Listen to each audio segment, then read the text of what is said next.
Hello guys, good morning. Ayan, pagkatapos natin mag-exercise ay pahinga muna tayo. Sobrang init ng panahon, mabanas talaga ngayon. Ayan, God bless po sa inyong lahat.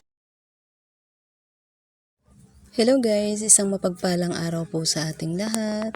So ayan, pagkatapos ko nga pong mag-exercise, ayan, inihanda ko na po ang aking lulutuin.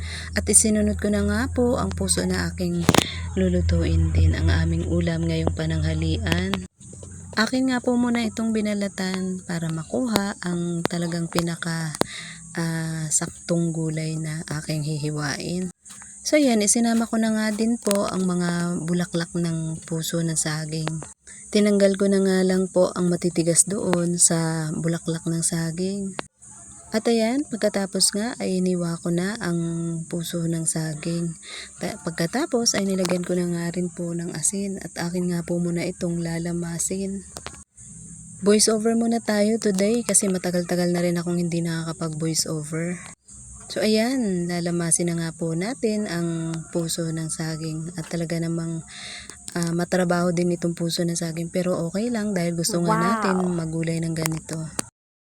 Matrabaho nga lang talaga pagluluto ng puso pero okay nga lang iyon dahil gusto mong mag-ulam ng ganito kaya gawin natin ang best natin. Char! So ayan, pagkatapos ay inihanda ko na nga po ang kawali na aking paglulutuan. Inilagay ko na nga po lahat ang gulay na aking piniga.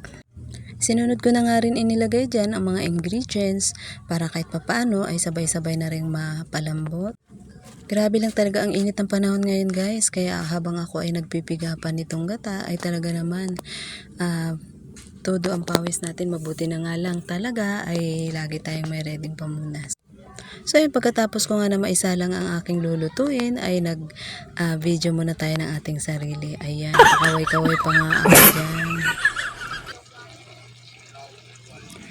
So ayan, ang bilis nga kumulo ng aking lutong gulay dahil mabilis lang naman ang ating kalan. Kahit nga di uling ay talaga namang napakalakas ng baga. At ayan na nga po, nailagay ko na rin dyan ang unang gata. So ayan, talagang kulong-kulo na ang ating gulay. Nilagay ko na rin ang ilang pirasong sili.